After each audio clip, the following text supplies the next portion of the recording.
Hey guys, and welcome to episode 3, Unfinished Pursuits. I'm really excited to be back for a third episode. Man, I know that technically this was supposed to be the fourth episode, and again, I got sick, so unfortunately I was not able to record. And last week I was able to do it. This week I feel pretty good about it. So thank you for understanding me being down an episode. So, unfinished pursuits, what the heck is that supposed to mean? Let's jump right into it. In today's episode, we'll be discussing hyperfixation. Yep, that's right. Being fully immersed in something that interests you. Now, if you're watching this video, you might realize, hey, this is a different quality. Hey, you're in a completely different spot this time. I am. Last time I did this recording, I used StreamYard. It was cool, but it faked me out. I thought it was going to be horizontal. It lied. It uploaded differently. So I finally got my chair set up. My background is not a hundo, but you know what? We'll get there. So back to the topic. And again, thank you for coming back. If you've been back, like, you're great. This is your first time listening. Thanks for being here or watching. So hyperfixation and hyperfocus are very close in definition, right? They're often used interchangeably by people. And, hyperfocus is a heightened state of focus, whereas hyperfixation is an intense, prolonged state of concentration on a particular activity or an object. So I'm actually going to get into the things that we hyperfixate on and foods that we hyperfixate on. So let's talk examples. Hyperfixation looks a lot like losing track of time. Doing something, you're so immersed in it that hours are going by. For a lot of people, that might be social media.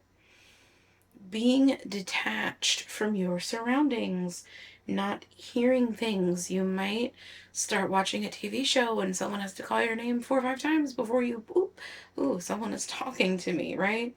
Getting caught up by minor details, just kind of blazing through the entire path. Yeah, it counts. And struggling to stop or switch activities. Having to do that interruption, which I talked a little bit about in the last episode. So people with ADHD are always seeking the next shiny thing. I used to tell people I have ooh shiny syndrome before I even knew that I had ADHD, before I even really knew what ADHD was, right? We are constantly wanting to learn and do, and it feels super exciting when we get a lot of instant gratification, right? Until we don't. So I might start something new and it's making me feel really good. And then suddenly I run out of that really good feeling. So, of course, there's both good and bad when it comes to this. So, if we look at the good, it can cause feelings of happiness. Who doesn't love a good ray of sunshine? It can lead to satisfaction. And also, it can cause you to be more productive. So, it's not always a bad thing, but there is bad to it. So, what does a bad look like? Sometimes it takes more effort than you can afford. I think a lot of people forget this one significantly. And you might start to neglect yourself. You might start to neglect your tasks, your responsibilities. All of a sudden things are boring. They're taxing. We become impatient. And then one bad day turns into, I can't do the thing. I'm having a bad day, and now I have no more energy for this thing that has now become a taxing project. So it's not always easy to continue things that we really enjoy. If you notice that you're a person that has a lot of hobbies, I start one hobby, I don't finish the hobby. I start one hobby, I don't finish the hobby. It's because we are putting too much weight on the beginning of those projects. Again, we are shirking the things that we need. I'm not eating on time.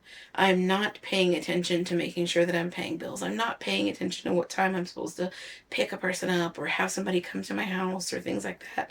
So, it's really exciting because we're like, yeah, I'm doing all of these things and it's making me feel really good. I start a new business and my business is going great and I get sales until I don't.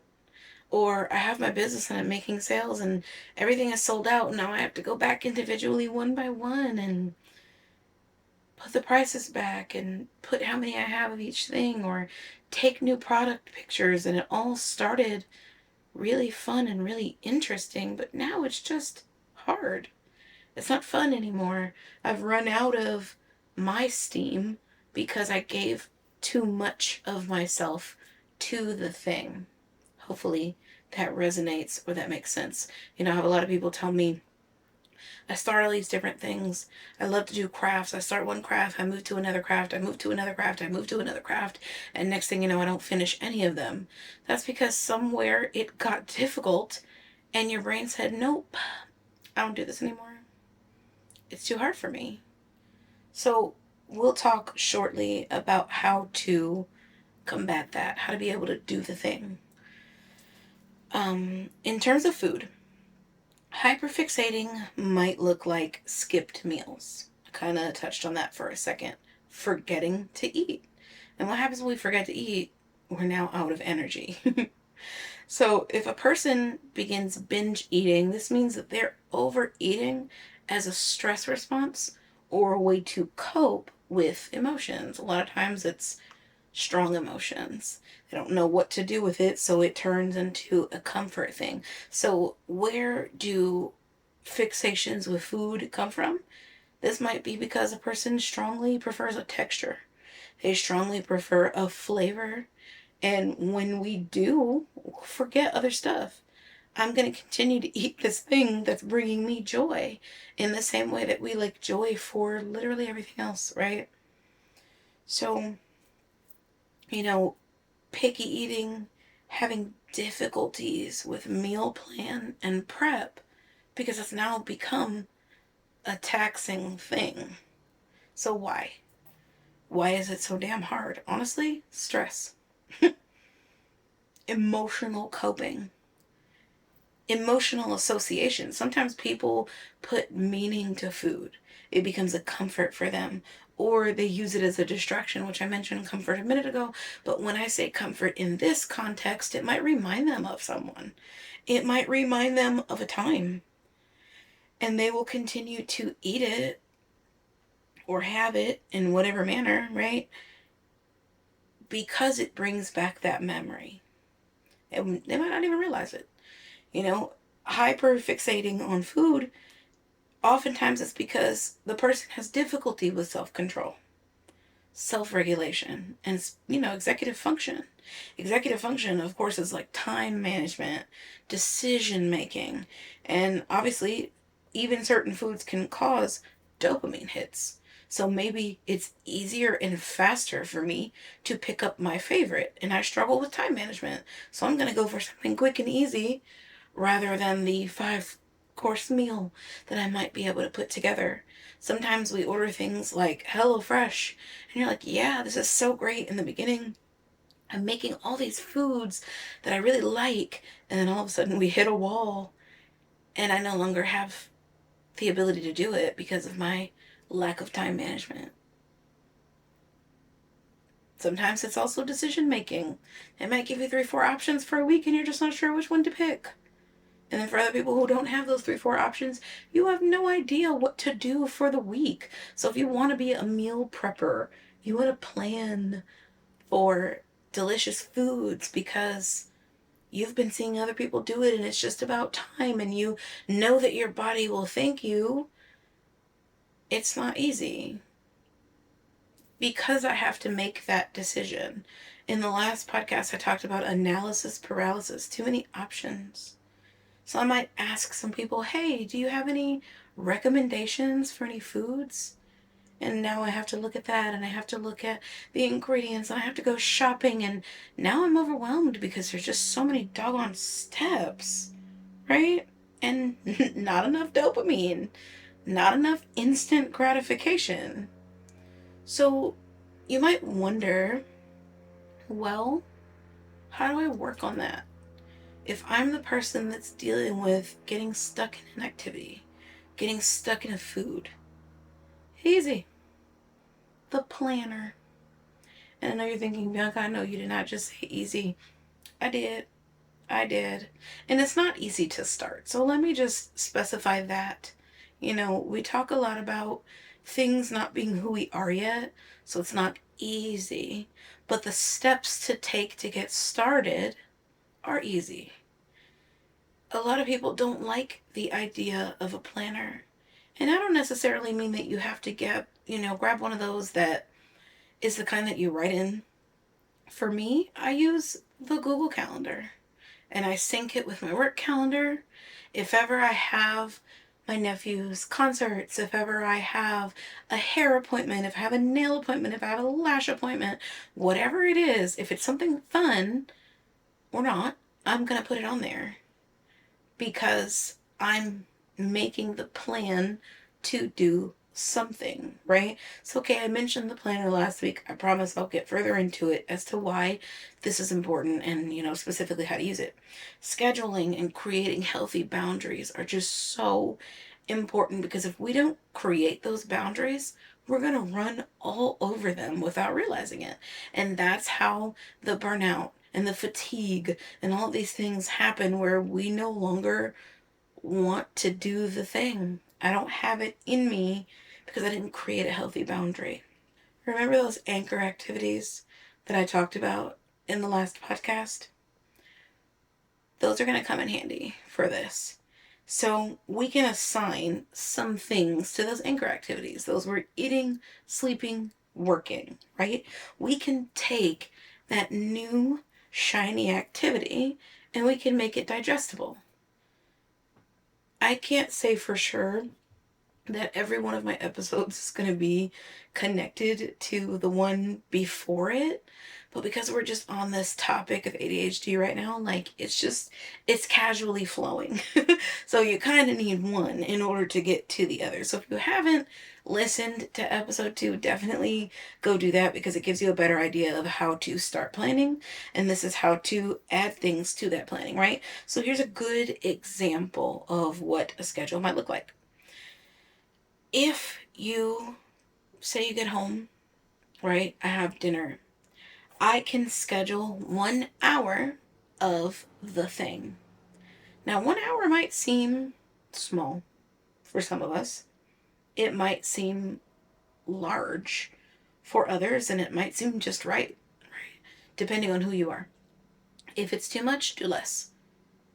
If it's just right, great. If you feel like you need to do more, limit yourself to the 1 hour and hear me out. Well, Bianca, I know that I can do more than just 1 hour. I'm sure you could. I'm sure you could go straight into doing 4 hours, but we're creating the boundary so that way you don't burn out. So that way you don't have to keep going thing to thing, right? So schedule an hour of the new shiny activity and then schedule yourself a 20-minute break. But specify what you're going to do for those 20 minutes. Okay? So I'm working on my business for an hour. And then I'm going to watch TV for 20 minutes. That's me being specific.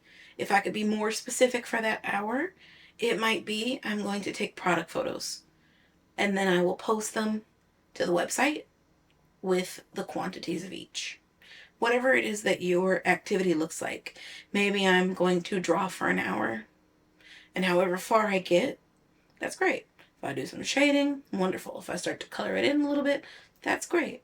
If not, it's okay. You do whatever you can, whatever the activity is, whatever that hour looks like for you. You've given yourself an hour. And now you've also scheduled a 20-minute break. And remember those timers that I told you about last time? When you set your 20-minute timer, set one at 15 minutes. That 15-minute barrier is going to wake you back up and go, oh, my break is ending soon. And then I'm going to have my 20-minute timer. And then I know I stop. So if it's feasible after that, for those of you who like to do more, do another hour or 30 minutes or however long seems appropriate to you. But that doesn't mean go past an hour, because we only did an hour and another hour. So if you want to do 30 minutes, great. If you want to do 45, great. If you can only handle 15, do it. But don't go past that hour the second time. At least not yet. Maybe when you feel like, okay, an hour was cool, but I can do more than that. Pump it up to an hour and a half, right? The first time. And maybe an hour the second time. But we want the boundary in place so that we finish what we started. But after that second half, stop. The problem is a lot of times we don't stop ourselves. So if you have to set literally a timer for an hour because you know you're not going to watch the clock, do that. That's perfectly fine. Do-do-do-do, do-do-do-do. It's been an hour. I take my 20-minute break. Do-do-do. 15 minutes, 20's almost up. Do-do-do-do. Whatever your timer sounds like, that's just what mine sounds like. iPhones, you know. And now it's time to get back into it. I set another hour, or maybe I just use the stopwatch and I make sure I pay attention to it, because a lot of us will put that stopwatch on and never look at it again, and suddenly it's been over that, right? So the thing about it is, why do we want to limit ourselves? Because if we overdo it, we lose the reward behind it. It's no longer fun. It's now too much, because it started fun and I started with a ton of passion, and now I have zero. And now I don't want to pick it back up again because I don't like it. It's officially too much. So when we set a specific amount of time to do the activity, that excess time can be used to cover small mistakes. So maybe I've decided that, okay, I finished my first little bit and I want to do an hour and a half. And I'm going to spend maybe the first hour working a little further, and that extra 30 minutes, I'm going to review the work that I did to make sure that I didn't miss anything, to make sure that I haven't made any small mistakes. This is the time that I cross-check myself to say, okay, this is good for me to upload. This is good for me to finish. This is good enough to stop here for the day. And of course, you are the master in your own life, so you can determine how many days a week you want to do this. But again, if we overdo it, we lose the reward behind it. So there's nothing wrong with being impassioned. There's nothing wrong with being excited about doing something new. But we wonder why we consistently get stuck in the, I just started it and now I can't finish stage. And it's because we're doing too much. So try to knock it down a notch. Hopefully that resonates with you. And you know, when it's all said and done, treat yourself. When you finish those blocks of time, do something. Give yourself something. Piece of chocolate, go out to dinner, spend some little extra time with your family that you might not have, play a video game. Whatever that reward looks like to you, it's important because it helps us process it as a positive, even if it was a little tough. If I reward myself after the tough thing, naturally, I'm going to feel better about it. I hope that this made sense to you guys, that this is something that you can use. And just remember that just because it's not who you are yet, doesn't mean that it isn't who you will become. It's going to require probably different levels of effort than you're used to giving up. And that's okay. But that's why we have to start setting these boundaries, because then maybe eventually you won't have to set those timers anymore. Maybe you won't have to limit yourself to an hour, because you'll know the signs of when you should be stopping. Yeah. So I hope you've enjoyed this, and I look forward to the next episode. Thanks, guys, for tuning in, and see you on the next one.